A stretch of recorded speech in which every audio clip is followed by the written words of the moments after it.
juga. Dapat HP kalau yang EXP, dapat attack kalau ambil yang di gold, terus dapat Pterosaur tuh bisa Ya terbang. pokoknya buat banyak open lah ya. Tapi kita ingin segera melihat Onyx bisa melangkah maju. Dan inilah yang harus mereka lalui. Melawan Mythic Seal. Tantangan kedua di game yang kedua. Onyx dan Mythic Seal masih dalam second pick untuk Onyx. Yap, dengan banding yang sama ya masih ya, belum ada perubahan sama sekali juga yang terjadi sekarang. Ya, dan bicara soal draft dari kebiasaan coach pastinya ya, Onyx ini lumayan batu sebenarnya. Kayak kita sering melihat mereka ada di second pick, ya udah kita terus sampai habis di second pick terus juga. Iya, karena banyak yang bisa digunain di pick terakhirnya, bisa ke arah Kairi, bisa ke arah Sans, hero pool dan hero powernya tuh banyak banget. Dan seperti di game yang pertama dimainin ke arah Sans-nya, Kadita tiba-tiba dan efektif juga. Yep. Dan pertanyaannya Mythic Seal apa nih sekarang? Mereka lebih mirip reverse, apa yang berubah? Apa Baxia untuk udah pasti mendite? Masih Baxia. Baxia di band tuh. Iya benar. Udah pasti ada yang berubah nih sekarang. Berarti mereka Chushin kebuka. Ya, ada Chushin, ada Kimi. Kimi kayaknya masih bisa dijawab gak sih Om? Bisa dengan Assassin ya, melihat memang dua-duanya kan sama-sama user Assassin. Ya. Kiminya kemungkinan lepas, ya better Chushin kalau memang mau yang prefer buat lebih safety nih buat jadi Atau mid apa laner. lagi selain itu? Selain itu mungkin kalau mereka mau nyari yang playmaker ya Badang. Kayak misalkan Badang Arlot mungkin. Ya Arlot oke banget. Lama gak lihat Arlot. Ya. Kalau memang 2 nyari hari. playmaker 2 hari nggak lihat. 2 hari. Kan habis break 2 hari. Kalea. Oh iya Kalea. Playmake juga. Menurutku di sini Mythic Seal mereka tuh lebih cocok buat main pick off. Kayak dari kemarin kan main Chow, main Kalea, main Badang. Ya mereka main pick off, tadi agak sedikit beda. Soalnya mereka mainnya Baxia buat jadi roamer. Ya Boye dan 2 inisiator dari kedua tim. Ini kalau ngebahas tentang Boye dan juga Keyboy, apa yang bisa di-highlight dari kedua player ini?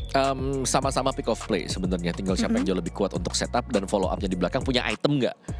Kalau follow up yes, pasti ada. Ada itemnya nggak untuk single burst down? Gitu. Dan memang dua-duanya suka nih buat nge-burst ya. Dan masih dengan pick yang sama Apophis untuk mengantisipasi assassin-assassin yang bakal keluar. Moskov, ya udahlah ya ini. Onyx kalau hero-nya nggak di-ban, udah bakal dipakai sama 5. Ya nggak Bisa sih? ya, bisa. Benar. Ini sama Geek Farm nih ya. Sama nih. Typically sama lah. Mereka Batu kalau- kan, batu. Iya. Apalagi menang game Iya. satunya ditambah menang. Kenapa harus dirubah? Ya. Ya, tapi yang berubah dari lawannya kan Kalea nih. Ini yang bahaya nih. Karena Kalea pasti mancing, ada Purify yang dipakai. Berarti apa yang harus dirubah dari Onyx untuk menjawab itu? Hanya Ya. dari spellnya doang atau Keyboy harus pakai hero yang lebih agresif? Tapi tadi Badang juga. Oh, tapi Arlot Granger ya. Oke, Arlot Granger lumayan berani sebenarnya untuk Arlot yang dipakai juga dengan Mythic Seal. Karena menurutku mereka lumayan tipis loh dengan 3 hero yang sekarang. Chow ini bagus banget kalau memang mau diambil dulu dengan Onyx. Apa mensimbolkan atau menandakan kalau Mythic sebenarnya bisa nyari fighter tank jungler juga? Apa terlalu greedy, kurang damage kah nantinya? Cuman ya aku setuju sih, masih cukup tipis lah bisa dibilang Kalea Arlot ini. Jadi apakah langsung dieksploitasi sama Onyx? Beda karena tadi Baxia sama hero tebel, aku lupa game 1 sama Granger. Nah ini beda nih, hero-heronya main bush. Jadi Grangernya bisa dibilang agak kelepas juga sih kalau Mythic Seal bermain. Onyx pick terakhir sih game 1 Haya ya. Haya ada bener, tapi kayaknya bukan Haya deh. Oh masih Haya. Masih Haya, Udah, tidak ada Om. perubahan sama sekali. Berani. Kok Kayak yang siap Clara sama bilang. Adi? If it works, Iya. It works ya. Ngapain kita ubah sudah menang. Tanya Pak. anak, pede nggak? Pede. Ya udah. Ya, cuman sekarang Gas. bahaya banget sih. Menurut gua Hayabusa Lebih ini bahaya, resikonya lebih besar dibandingkan dengan game yang pertama. Benar-benar. Ya, karena resiko besar itu karena ada Kalea. Dia pasti akan datang langsung lompat ke depan, ditangkap dengan Tsunami Slam. tapi apa yang harus dilakukan ketika mereka tahu sudah ada bahaya di depan mata? Ada hero-hero yang bisa nge-stop Hayabusanya. Jadi jawabannya apa? Nggak bisa sembarangan Coach Shadow, jelas. Nunggu mungkin dari resource Kalea, Arlot keluar Final Slash, baru mungkin Kairi bisa show. Dan ya sebenarnya masih bisa di counter dari timing juga. Harus dipancing dulu sih skill-skill utama dari Kalea dan juga Arlot. Baru Ya. mungkin Kairinya lebih bebas. Atau dijawab dengan hero Keyboy nantinya? Bisa juga sih, bisa tentunya. Badang gitu ya. Tapi kayaknya dari Mythic Seal sendiri mereka bakal main tank jungler. Ini bandnya Ya. mau gak mau nih ya. Ya tanker-tanker aja. Fredrin sudah di ban tuh 1. Udah habis sebenarnya untuk stok dari tank jungler. Dan yang tadi kita sempat sentuh juga, Om Wawa juga sentuh, mereka tipis. Mereka yang aku simbolkan kayaknya mereka akan Fred Rin atau mungkin tank-tank jungler, dan ya mereka ban Uranus, ban Fred Rin. Ya, ini Akai loh kemungkinan Mythic Seal bisa. Kalau mau Akai Arlott kombinasi. Udah jalan terus Vengeance, damage-nya mereka punya nanti follow up dengan Granger juga di belakang. Jadi bakal perfect kalau dikasih Akai ke Mythic Seal. Menurutku kalau Akai Mythic Seal mereka kuat di draft nanti. Gimana kalau Onyx ngedeny pick dengan ngepick Akainya untuk Akai jadi roamer ya? Bisa. Tapi apakah worth it dulu nih? Ya. Karena untuk mengurangi ya, karena ya masih bisa ya balik lagi masih bisa diakalin dengan assassin yang lain. Yang bisa dipakai Ken, kan Ken juga user assassin ya. Respect Ben sama Kaditanya Sans. Gila Sans, emang ngeri tadi meninggalkan luka di game pertama untuk Mythic Seal. Banyak outplay. Aku tapi tetap expect last picknya untuk Suns ya. Jadi ini buka roamer dulu. Nah, Gatot Kaca yang dibuka. Nah, nanti tergantung nih dua hero-nya baru dikasih apa enaknya untuk Suns. Ya, kemungkinan kalau Suns kayak gini Parsha sih. Bisa Masih open juga ya, Iya, saya. Parsha belum ada. Benar. Tapi bisa diambil ke Mythic Seal? Tapi nggak mungkin karena ada Gatot Kaca. Dan ada Hayabusa. Dan ada Moskov. Dan Tapi Parsha bisa sih buat follow up kan. Follow up Paksa dari aja Kalea ya. Mereka bisa mainin Parsha dengan Akai. Atau Valen diambil kiri. Valen ya. Jadi antisipasi, ada Avatar of the Guardian juga. Kalau ada Farsa nanti bisa ambil Farsanya Feather Airstrike juga. Alice. follow up. Wow, Alice Hime. Perdana Alice. Alice untuk game kedua Mythic Seal. Akankah ini jadi lampu ding dong lampu bahaya untuk Onyx? Kembali ke identitas mereka, drag to the late game, dan tampaknya Alice itu yang dicari oleh Mythic Seal. Wow, Jadi oke. bisa jadi lampu kuning nih, bahaya. Aku bilang lampu kuning buat Onyx, bener. Karena mereka harus waspada kalau sampai objektif awal diambil, snowball Alice itu sangat cepat. Meskipun tanpa pengawalan ya, tanpa ada Angel lah, tapi ya masih bisa di-heal dengan Kalea. Perdana Alice. Berani. Dan ngelihat kalau dalam bukinan gini, Onyx harus bisa menjawab dong. Satu pick terakhir, udah tos-tosan. Apa ini?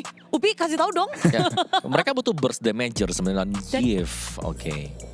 Yif untuk lebih mengontrol ya, biar Alice-nya mungkin nggak terlalu lama untuk team fight-nya nanti di tengah-tengah. Bisa all glowing one item pertama juga untuk ngejawab at least negasi, diskonin regenerasi, dan ya ini akan mengerikan sih. Oke, kita kasih rating untuk drafting phase-nya. Mythic Seal 1/10 dan berapa? 1 sampai 10?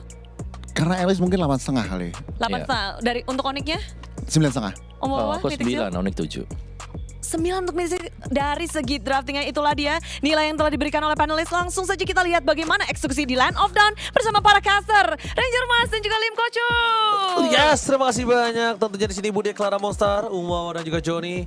Nilai is just a number karena semua balik lagi ke arah eksekusi. Apakah eksekusi para pasukan dari tim Onyx Indonesia berhasil mematahkan unique pick Pagas Strat yang dimiliki dari Mythic Seal? Oke. Let's see ya, satu game dipimpin oleh Onyx. Tapi Vessel 5 nggak boleh dianggap remeh. Seenggaknya masuk di match point itu membuat lebih sedikit tenang. Yes, benar sekali. Dimana para pasukan dari tim Onyx Indonesia, mereka harus sadar kembali. Early game mereka harus lebih santai, lebih landai. Kalau mau dapetin point kill, pastikan itu dapat. Jangan sampai mereka terlalu banyak buying time. Pertukaran yang nggak adil dengan hero-hero scaling mereka yang ada 3 biji di sini. Dan gue sebenarnya suka sih last picknya Yif. Karena ya by the way sekarang Alice di jungle gue jarang banget yang ngeliat dia full damage. Seenggaknya seandainya dia full damage itu ada Cloak of Destiny. Jadi menurut gue burst damage hero tuh nggak akan cukup untuk makan Alice-nya. That's why ya kayak DPS pasti ini bisa jadi solusi. Contoh ya Yif, mungkin kalau memang lebih berani kayak Sapphire Cecilian itu sih opsi-opsinya juga lah. Dia nggak bisa yang dia nggak bisa di burst lah Alice-nya. Belum lagi dengan sekarang banyak yang bikin brute force juga gitu kan. Karena brute force tuh hybrid damage, bukan cuman physical. Hybrid damage bisa dipakai berarti untuk Alice juga. Dari segi emblem seperti biasa normal, tapi untuk Alice ada Impurage. Impurage, Seasonal Hunter, dan Trill. Trill pasti untuk mempercepat jungle-nya. Tapi Impurage ini ya lumayan lah ngebantu Alice-nya untuk regen mananya jadi lebih masif ketika skillnya connect. Dan jangan lupa untuk Savero di area bottom lane tidak boleh terkena solo kill lagi. Berbahaya waktunya. Dan Arlott di sini akan membuat Lutfi agak sedikit kebingungan dan nanti di team fight besar Arlott juga harus diperhatikan nih. Ya. Arlott harus diperhatikan.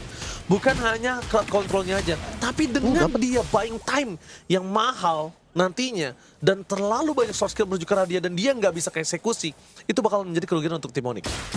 Ya. Dan mungkin yang jadi masalah terbesar dari Arlot, Final Slash-nya itu yang harus diperbincangkan lagi. Tapi Turtle Keyboy Zoning out mencoba dilakukan dengan World Manipulation masuk ke dalam tempat pada slash-nya Fnatic. Kairi Reset. mencoba bersabar, beriset sedikit dan kill Ken, tandanya Retribution. Berhasil didapatkan oleh Onyx Indonesia dengan sangat mudah. Memasak kembali dan Oniko tenggelam dalam lautan Onyx Indonesia kembali. Double kill bahkan di tangan dari Gila Sans. itu dia dengan EOE yang sangat besar. Mereka tahu power dari Povius, mereka tahu power dari Yves. Real World Manipulation dikombinasikan dengan Dark Wave tadi yang connect ke arah 2 target. Alice, yes, Alice adalah hero asuransi. Alice butuh item, makanya Alice gak akan kuat. Alice gak akan bisa untuk bertahan. Dan ya 3-0 bahkan 4 poin kill in total. Onyx mereka mendominasi dengan sangat ekstrim 2300. Wow, turtle pertama 2300 dan bahkan kita tahu Savero, Hero, Scaling, Sans dan juga Kairi bakal punya power lebih. Sekali lagi diingatkan buat kalian seluruh warga Jakarta, jangan lupa untuk nobar di MRT Bundaran HI. Bisa nobar bareng sama seluruh sanak saudara di sana dan juga terima kasih banyak yang udah nobar di Warkop. Ini juga tadi ada Warkop Melati juga. Terima kasih banyak yang udah nobar di sana dan langsung kita bakal langsung lihat tim Indonesia melaju ke babak selanjutnya. Mari kita kawal semua tim Indonesia di MSC hari ini. Oke, kembali ke patternnya terlebih dahulu ya, Onyx ID. Mereka memang lagi unggul, tapi jangan lupa mereka juga nggak boleh buru-buru. Hero-hero dari Mythic Seal ini bisa ngebalikin keadaan. Let's say Kalea Granger, Kalea Kimi. Ini dua kombinasi yang bagus banget lah. Karena Granger kan dia lumayan burst ya dari Rhapsody dengan Dead Sonata.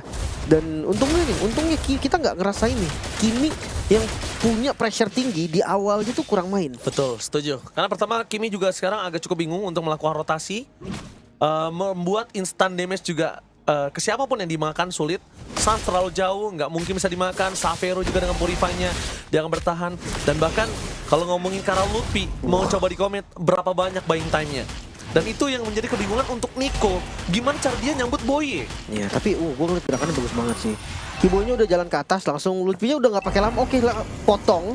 Mau ada Arlot atau apapun Urusan nggak peduli. Dia potong dan jalan. Sekarang Turtle. Yang dibutuhkan mereka adalah turtle kedua kali ini dan Kiboy berada di garis depan. Mencoba ditangkap di umpan polisi dan Chero kill. Menutup ke arah Kin. Komit menuju ke arah orang terlebih dahulu memutar masuk dari tim Onyx Indonesia berhasil Yoji mendapatkan keuntungan IOG for nothing. Karena Kiboy mau tidak mau untuk menyelamatkan dirinya dan selamat. Ini dia Onyx Indonesia melepaskan turtle-nya untuk komit menuju ke arah orang-orang dari Mythic Seal. Ini keputusan yang tepat dari Kairi. Ya, satu suara, satu gerakan. Satu suara itu dia. Dan selalu dapetin buff nih. Lihat, orange buffnya dapat. Setiap turtle yang didapatkan. Oke, let's say turtle pertama dia dapetin purple. Sekarang dia dapetin orange-nya. Jadi selalu ada keuntungan berlipat ganda dari teman-teman Onyx ID ketika mereka mendapatkan turtle. Sementara itu Savero selalu win-win solution. Spear of Distraction yang masuk kita team fight. Spear of Distraction yang gak masuk gua plating. Udah tinggal pilih. Gas terus. Dan mereka team fight 4-5 tadi. Apalagi di awal. Di awal sangat-sangat fine kalau Savero-nya nggak mau ngikut. Savero bakal coba untuk bertahan depan sana. Bakal dilindungi lagi Boy. Sans membuat seorang Kun karena jalan untuk pulang. Kun mau tidak mau dia harus perlahan jalan. Karena ingat Kun tidak memiliki flicker. Untuk kondisi saat ini Savero masih dilindungi oleh para pasukan dari tim Onyx Indonesia. Vision 2 terlihat di arah bottom lane menandakan pasti ada satu hero lagi di arah rumput harusnya. Oke, hati-hati ya. Nggak boleh terburu-buru, ingat. Winning condition dari Onyx sudah terbuka dengan sangat-sangat bebas. Tapi Mythic Seal bisa kembalikan. So Kiboy, dia nggak buka di purple-nya. Nice boost. Traction Pulse juga nggak dapetin Sans. Bahkan di depan sana langsung juga final slash ke Kiboy yang menerapkan depan defensif. Berhasil dikeluarkan Yoji. Manipulation. Ini berhasil untuk membuat tim Mythic Seal nggak berani masuk lebih dalam. Ken mencoba untuk peruntungan dan retribution didapatkan Kairi. Oh no Ken yang dapat karena Kairi nggak punya retribution. Ken berhasil mendapatkan satu bar retribution. Ini adalah the last Ken standing yang ada di MSC 2025. Dari 3 Ken ya. Dari 3 Ken ini the last Ken standing. Sekarang sisa 1 Ken. Oke, balik lagi nih untuk masuk di scalingnya menuju mid game. Kelihatan sangat-sangat jelas Ken ini nggak punya early game yang diinginkan. Jangan lupa memang Alice itu butuh banget item. Karena kalau misalkan dia dipaksa tiba dari awal itu susah banget. Dia kurang dari statsnya. Belum ada damage, belum ada badan. Dan kita masih belum tahu juga nih memang dari Ken-nya mau ke arah mana. Tapi Traction Pulse Kiboy coba tahu. Oke, tapi Kiboy dipaksa dan itu dia Tsunami Slim dengan damage dari turret tambahan membuat Kiboy untuk takedown. Membuat para pasukan dari tim Onyx mereka kehilangan satu member. Tandanya tim fight akan diuntungkan dengan modal 1 orang. Tapi informasi yang lebih malam adalah Boye tidak memiliki Tsunami Slam. Jadi Mythic Seal juga nggak berani masuk lebih dalam, Lim. Iya. Respawn time-nya nggak lama juga sebetulnya, tapi pasti ditabrak Mythic Seal. Mereka mau lebih. Sounding out terjadi, tapi lihat di belakang sana Sans membuat para pasukan dari tim Mythic Seal mereka kehilangan Boye. Reward manipulation, Kairi nggak boleh masuk lebih dalam lagi. Walaupun satu Spear of Distraction masuk, dia bisa saja steal turtle asal waktu timingnya tepat. Iya. Tadi memang sebenarnya dari Ken-nya juga udah nahan Retribution kok. So, Shadow Kill Ken lepas. Flowing Blood tadi membuat out of range dan akhirnya Shadow Kill-nya bisa dihindari. Bisa dihindari, membuat para pasukan dari tim Onyx Indonesia masih mendapatkan keuntungan kali ini. Zoning out coba dilakukan menuju ke arah Purple Buff. Tapi nampaknya Onyx Indonesia memilih untuk santai terlebih dahulu. Mereka nggak mau terburu-buru untuk bisa menumbangkan dan mengambil Purple Buff. Oke. Dengan item yang sama, Hunter Strike Blade of Despair Kairi. Dia tahu nih sekarang dengan Endless Battle yang sudah beda ya. Efeknya War X juga yang mungkin ya dia bikin damage-nya jadi nggak ada karena butuh stack terlebih dahulu kan. Sementara ya bayarannya dia nggak sustain sama sekali. Dia nggak punya cooldown reduction yang cukup. Dia nggak punya spell farm. Tapi fine sih menurut gua. Karena damage-nya pasti cukup. Apalagi kalau dia misalkan mengincar ke arah Alice, mungkin ke arah Nico, ke arah GP, dan itu dia. Kairi menegangkan Kairi. Kali ini nggak boleh terlalu terburu-buru. Lihat tertancap dalam belakang. Reward manipulation pada slash for nothing. Zoning out terjadi dan Lutfi. Apa tahu klub dia? Menangkap ke arah Kin. Tertik dari depan sana. Kairi masih coba bertahan dengan adanya Shadow Kill yang dia miliki. Lutfi, open attraction pulse. Lihat Keyboy di depan mata. Dengan garis yang ditutup oleh Sans Real World Manipulation. Bukan hanya sekedar Real World Manipulation, tapi itu adalah garis pembatas di mana Mystic Seal akan coba untuk menghindari, tapi Flynn lebih defensif. Mau tidak mau didapatkan oleh para pasukan dari Mystic Seal. Shadow Kill dan gagal. Ternyata berhasil mendapatkan 1 point kill. Kairi almost take down. Dia udah terangkat tadi. Hampir. Sempat gagal tapi langsung spinning Shadow Kill-nya mendapatkan point kill yang sangat penting. Untungnya nggak ada Tsunami Slam tadi. Ya, Dan follow up damage-nya juga nggak ada tadi. Kebetulan nggak ada chain stun. Yang tumbang kan kuning, nggak ada lagi stun pasti. Dan itu memang celah bisa dibilang yang dimanfaatkan oleh Onyx ID. Mereka juga udah melihat draftnya ini minim banget crowd control, minim banget efek stun.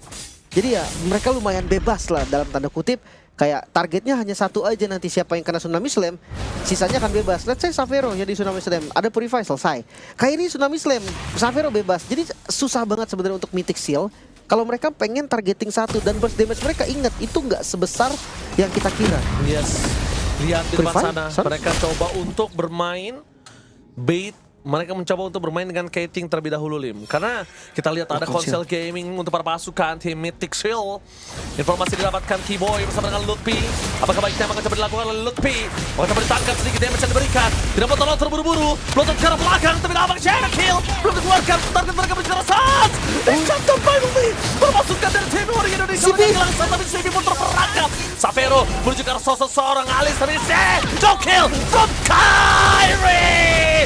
Shadow Kill! Berhasil melakukan triple kill! The King of Jungle! Onyx Indonesia! Shadow Kill! Wow, itu Shadow Kill yang ditahan dengan sangat lama. Lihat team fight-nya. Dari menit 9:59. Itu dia reward manipulation dan gue suka pergerakan dari Ken. Dia langsung ngambil bagian belakangnya, tapi ingat Alice ini nggak punya damage yang burst. Dia DPS. Dan kalau build-nya memang nggak kalah basic, DPS-nya juga tidak sakit. Dan bayangkan kali Shadow Kill baru keluar setelah 2 orang jadi korban. Itu timingnya bagus banget. Dia mainin quad Shadow-nya, dia mainin Shuriken-nya dulu. Dan itu memang harusnya seperti itu untuk Hayabusa. Shadow Kill memang dipakai ketika memang udah bener-bener fix, udah bener-bener pasti dapetin kill atau terpaksa untuk defensif. Yes, Endless Battle item ketiga kembali. Tapi kali ini Lutfi mencoba untuk mendapatkan Purple Buff. Kali ini tidak mungkin bisa dimasukin oleh Mythic Seal. Pertama, mereka kalau barternya, pertaruhannya menuju ke arah Purple Buff aja itu nggak worth it. Kedua, mereka bisa dimakan. Dan yang ketiga, terlalu banyak short skill yang keluar, mereka nggak bakal bisa nahan defend Lord-nya. Oke. Lagi-lagi ya Lord yang cukup berbahaya untuk Mythic Seal. Mereka akan menghadapi Trillion push karena bawahnya juga udah dikontrol. Plus lagi-lagi mereka high ground defense mengarah dari arah mid lane aja. Nico Dan nanti badannya akan terekspos. Oke, badannya memang akan terekspos. Kemo tidak mau akan membuka badan mereka dengan traction pulse yang dimiliki saat menjadi target utama. Purify udah tidak ada informasi telah didapatkan oleh tim Mythic Shield. Tapi nampaknya mereka masih menunggu satu wave kembali. Satu wave ini yang mungkin bisa menjadi penentu untuk best turret mereka. Cuma pertanyaannya, Kiboy mau komit apa enggak? Karena mereka juga membutuhkan Kiboy untuk Ya. masuk ke dalam. Tidak ada revitalize, apakah berani mereka untuk komit? Dan itu dia masuk lebih! Apa terlalu dari Kiboy berhasil mendapatkan 2 di bawah lingkup dengan para pasukan dari Timor Indonesia. Tidak bisa memecahkan turret karena tidak ada minion clearance sangat cepat. Tapi terlanjur Kiboy masuk ke dalam. Akhirnya Kiboy menjadi korban jiwa dari keganasan tim Mythic Shield. Ya, itu bisa dibilang nice try sih. Percobaan yang bagus banget. Ya walaupun memang gagal. Karena minionnya bisa di-clear. Dan lihat, item dari Kang. Ini yang gue bilang tadi, kenapa lawan dari Alice ini perlu DPS pasti. Karena Alice-nya akan build hybrid mungkin. Satu-satunya item magicalnya Clock of Destiny biasanya. Sisanya akan mengarah ke Oracle, Brute Force mungkin. Ya ada juga yang bikin Curse Helmet. Jadi kayak bener-bener susah untuk ditumbangin. Makanya DPS pasti adalah jawaban. Gak bisa nih kalau tiba-tiba kayak di burst. Misalkan saya Eudora deh, hero burst gitu. Dia gak akan tumbang dan akan dibalikin. Tapi ya, balik lagi untuk Onyx 10.000. Mereka sedang di atas angin. Jangan Betul. sampai ada misplay yang terjadi dari tidak. Kenapa minionnya clear? Jelas karena retribution dari Alice-nya tadi mengarah ke arah katapult. Udah dicoba kok, Savera udah mukulin turret tadi. Tapi ya memang mau Langsung. gimana? Ada anti backdoor protection-nya itu kuat banget sekarang. Bener-bener susah banget kalau untuk mau ditembusin. Oke. Tanpa minion ya. Tanpa minion yang bisa kita bilang menjadi sebuah keuntungan dari Mythic Shield tadi. Dengan lord selanjutnya mereka masih punya turret. Iya oke, memang nggak ada darahnya. Tapi itu tetap turret. Sehingga kalau misalnya nanti lordnya bisa selesai dengan sangat cepat, mereka nggak akan super minion. Komit karena Ludpi bukan sebuah jawaban. Karena kalau mereka mau komit karena Ludpi, mereka akan kehilangan momentum. Terlalu banyak waktu yang diberikan Ludpi dan bakal lihat dengan Twilight Armor yang dia miliki. Dia akan lebih sangat sulit terdimakan. Anti burst. Wah, gue suka banget sekarang kombinasi kayak Queen's Wing terus kayak Twilight Armor. Beuh, itu kayak punya immortal gitu loh, darah setengah bener-bener tiba-tiba naik lagi, apalagi Clock of Destiny sama Twilight Armor. Itu enak banget sih, bener-bener anti burst sekali. Cuma ya, Ludpi pilihan item yang sangat-sangat tepat juga. Karena bisa dibilang Ludpi ini adalah korban Tsunami Slam. Iya. Dia akan flicker ke depan, akan dark wave flicker ke depan. Dan di situ matanya akan langsung ke arah Ludpi. Iya itu dia, ditambah lagi Kiboy dia tinggal ngebuka. Cuma balik lagi catatan jangan seperti tadi. Kalau mereka masuk di saat yang mungkin kurang cukup pasti ini berbahaya. Untungnya saat sekarang udah available dengan Purify-nya. Di arah top lane akan show untuk sosok seorang Moskov. Tapi informasi yang didapatkan adalah tidak ada 2 orang di sana. Bahkan tidak ada 3 orang. Mereka hanya melihat beberapa orang saja di area pit Lord. Wah, hati-hati nih. Atasnya muncul Onyx. Mereka akan langsung make a move. Entah itu show. ambil Lordnya. Show. Mereka show. Great dari show akan coba di-commit atau mereka memilih untuk team fight terlebih dahulu. Informasi telah didapatkan. Poking damage telah didapatkan. Lotpe mencoba untuk melakukan zoning out dan nampaknya Ken masih mau masuk lebih dalam. Retribution dan Tower dan Tsunami Slave menangkap Lotpe. Prehitter belakang untuk seorang Savero. Ken dan sama pendekat Virus respon nothing. Di belakang sana Kairi akhirnya masuk dan Shadow Kill from Kairi. One last man standing can and one out! Triple kill! Onyx Indonesia berhasil mendapatkan game yang kedua. Full domination dan one straight boost. Ini bencana untuk Mythic Shield. Match point di tangan para pasukan dari tim Onyx ini. Satu langkah lagi untuk Sang Raja Langit menuju ke semifinal. Perwakilan Indonesia yang bermain dengan sangat-sangat gemilang mulai ditunjukkan kembali. Oke, satu langkah lagi. Battle of the Champs di semifinal. 2 juara region terbesar. Apakah akan kesampaian Bude Clara Bongstar? Yap, dan kemungkinan besar bahwa kita akan melihat masa depan yang cerah bagi Indonesia. Mengingat 2-0 sudah didapatkan oleh tim Onyx ID. Mereka berjuang dan kita melihat bahwa game kedua Kairi begitu mengerikan. Wah, 2 game ya, Assassin Hayabusanya unstoppable. Meskipun kali ini Om melawan Kalea yang bisa ngelok tampaknya nggak menjadi masalah buat Kairi. Iya, pasti sih dengan menang level juga ya tadi kalau kita perhatikan dan timing. Ini yang menjawab segalanya bahkan ya dengan draft yang sudah dipakai. Apakah dari Ken-nya memang tidak nyaman dengan hero-hero selain dari Assassin? Karena tampaknya lumayan kan, kayak Joy yang dipaksakan, Alice juga yang barusan keluar sekarang. Ini membuktikan kayak Mythic Shield mereka nggak terlalu well prepared juga berhadapan dengan source yang bisa langsung single burst lagi-lagi nih. Sebenarnya nggak terlalu single burst juga ya, tapi dengan continuous fight yang punya damage yang besar sebenarnya dengan keunggulan level signifikan.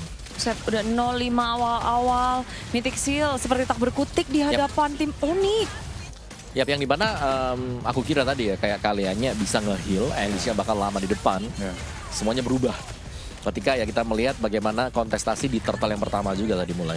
Ya itu turtle pertama juga menurut aku agak sedikit maksa ngasih Alice kalau emang nggak bisa mending tahan Skip dulu. aja. Tapi yang terjadi malah dia lawan dan kalah dan ya snowball semua berawal dari turtle yang pertama dan last pick dan lagi ya. Suns ini menjadi jangkar aja gitu. Dia real world manipulation satu orang mungkin 2 orang juga nggak rugi bisa dibilang. Ya dan dia nggak bisa ke stop siapa-siapa ya, dia di belakang. Dan mungkin dengan line up milik Onyx, pilihan hero yang tepat. Jadi Suns bisa bebas untuk nge-follow up aja di belakang. Frontline-nya kuat. Lebih ke Povius dengan ini ya tadi ya, Gatot Kaca. Yang memang bisa menjadi damage dealer di depannya. Sedangkan dari Mythic Seal-nya ketika Alicia lompat ke belakang, dia cuman sendirian. Gak ada yang nemenin dia sama sekali. Nah itu tuh pembedanya tadi. Dan lama. Dia lama untuk bisa dapetin point kill.